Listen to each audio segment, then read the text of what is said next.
So in step 2 here, we're going to install lining on the inside of the head casket lid.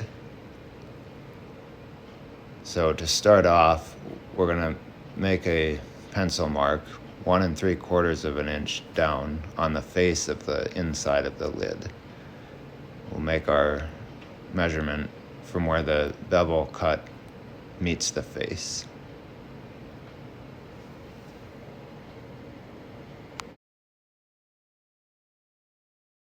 And we'll make a few of these marks in the same manner, just so that we have a line to go by all the way across from one end to the other. And we'll do the same thing on the bottom, measuring that same 1 3/4 inch up on the face from where the bevel meets the face. And we'll make a few of those marks across.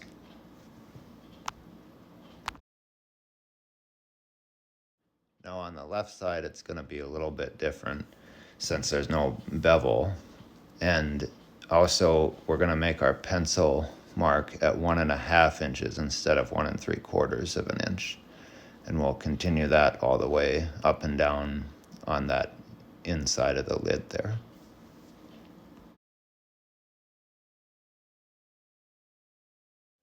And then we'll just use a straight edge to continue those pencil marks all the way around.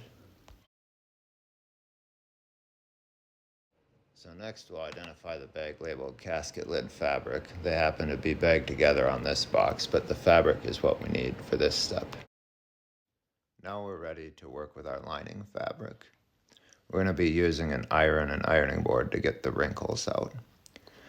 Now we should have a small trapezoidal piece and also a larger trapezoidal piece with a large flange connected to the bottom.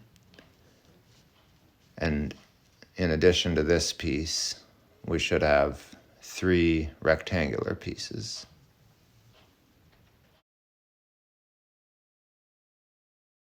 We'll use our iron on a cool to moderate setting and iron the wrinkles out of all of our pieces. Next, we'll take one of our rectangular pieces of fabric that we just ironed, and we'll attach it along our pencil line on the inside of the casket lid. We'll use the stapler provided with the kit to staple the fabric directly onto the wood, and we'll want the shiny side of the fabric touching the wood. You'll notice I have the sheet draped over the outside of the lid, and that's just to keep it out of my way for the time being. Now, something to be mindful of is the fabric sheet may be a little bit longer or a little bit shorter than the space where it's going. So I'd recommend holding the sheet up first and sort of centering the sheet between the two ends of the lid, and then staple the ends first and then the middle and sort of ease the sheet in so that it's not pulled fully one direction or the other, and you have it centered in the space where it's to go. We'll repeat that along the bottom with one of those rectangular pieces, and we'll just staple it along that pencil line with the shiny side touching the wood. Next, we'll take the small trapezoidal piece without the large flange attached on the bottom, and we'll staple the wide end of the trapezoid along our pencil line, again with the shiny side of the fabric touching the wood. Next, we'll take the cardboard strips that were provided with the kit, and we'll staple those along the pencil lines where we just put fabric. So along the top here, and also the bottom and the left side of the lid.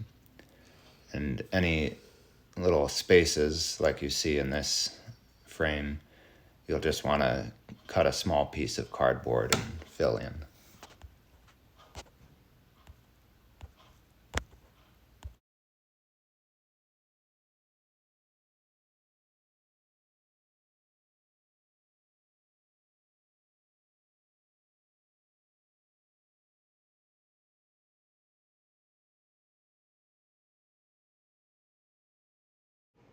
So on the left side here, we'll want to cut miters into our cardboard.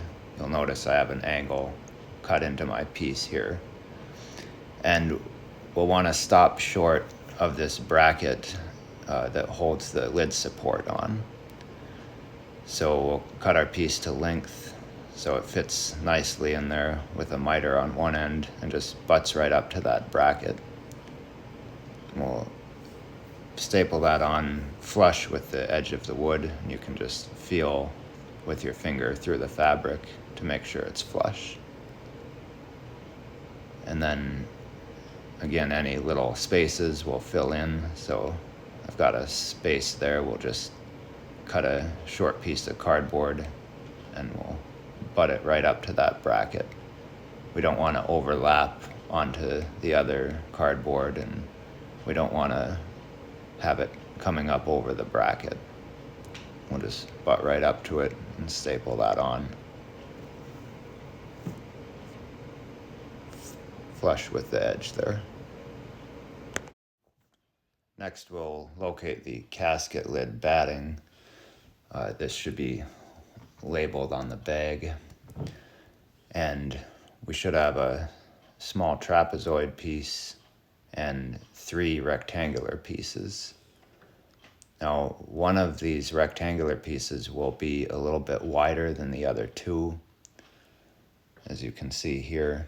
And this wider piece will go in the middle, as I'm holding up there. We'll start with one of the narrow pieces, and we'll turn it so that the marker lines are facing inward towards the wood. And we'll just staple this along the cardboard with the edge of the batting matching the edge of the cardboard so that it covers the cardboard. And the same as we did with the fabric, we'll want to hold the ends up first and staple the ends. We don't want the batting coming out past the edges of the lid. And so we'll staple the edges and then staple the middle, and then keep splitting the difference as you see here, and just sort of ease the piece into the space so that we don't end up with a large amount of material squished all the way to one end or the other. We just want it to set evenly within the space. And then along the bottom, we'll staple in close to the edge. We don't want to staple through the middle or the field of the sheet. So we'll, again, sort of split the difference. Here I've started with the middle, and then I'm moving to the edges, and just making sure that the piece isn't overly stretched in one direction or the other. And of course, we'll do the same on the bottom with the other narrower rectangular sheet of batting, stapling right along the cardboard there.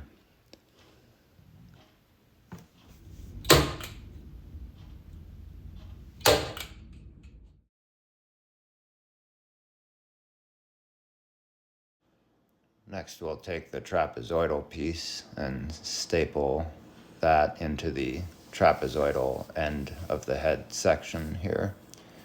We'll staple it flush with the cardboard, and again, we'll just make sure that the angled edges match the angled edges of the lid and staple it in place. Next, we'll take that final rectangular piece. This was the one that was a little bit wider than the other 2. And we'll staple that in place, covering the last of the wood area there. And again, we'll just kind of staple along the edges, staying close to the seams, and making sure we're not pulled too taut in one direction or the other.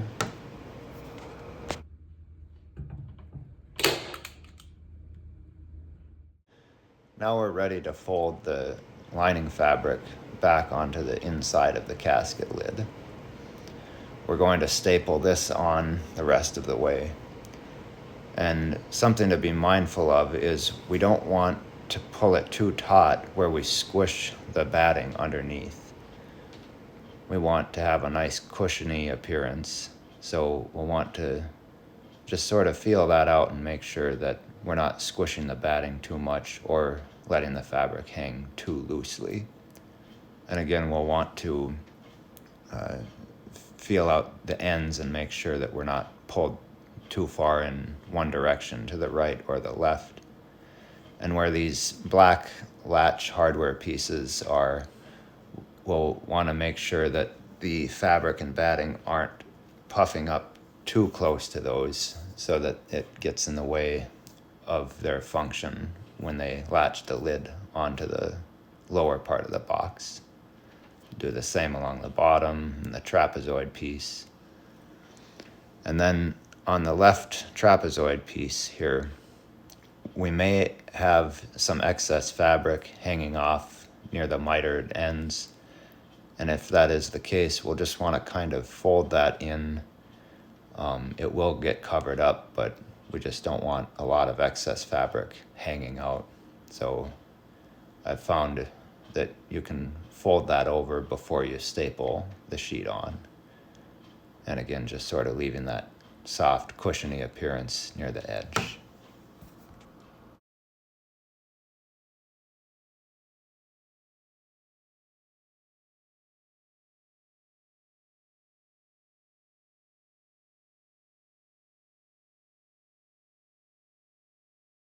And then we'll staple the final piece of lining fabric into the middle space.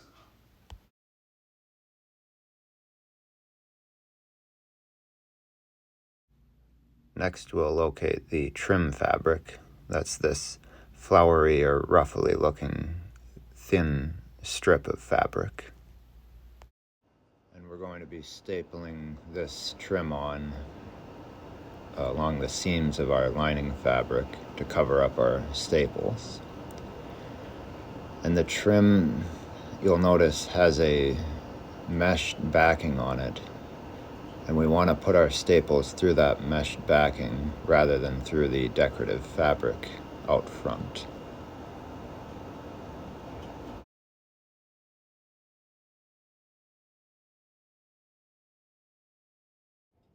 So we'll just take one end of the trim fabric and start in a corner, just starting in the upper left-hand corner here. I'm just going to work my way across, putting staples through that mesh backing and working my way from one end to the other.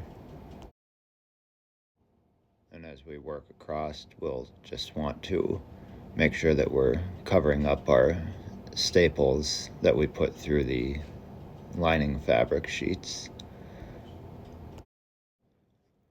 Now, the main technique to be mindful of when putting on this trim fabric is we don't want to stretch it out too far where we can see our staples and the mesh backing, but we also don't want to scrunch it in too much where we're running out of fabric prematurely. We want to find that happy medium, or medium scrunch, if you will, where we're ruffled up enough to cover up the mesh backing and our staples, but also not scrunched so excessively where we're running out of fabric too quickly.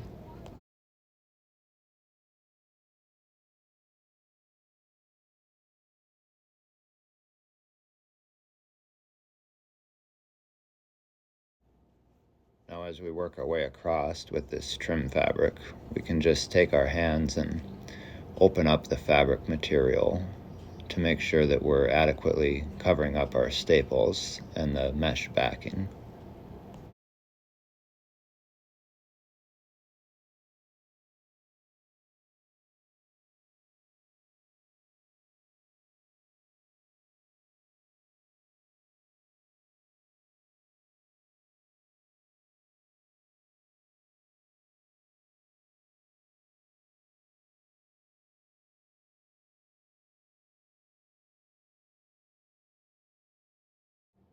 Continuing to work with our trim fabric, we'll add a strip in along the right edge here and cover up this exposed wood.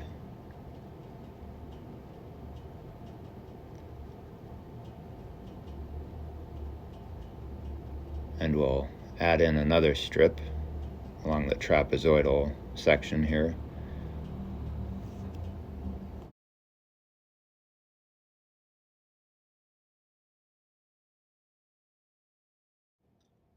So once we've got our two horizontal pieces of trim fabric in and our two end pieces in the trapezoidal shaped areas, that's all the trim fabric we need to cover up our seams and our staples.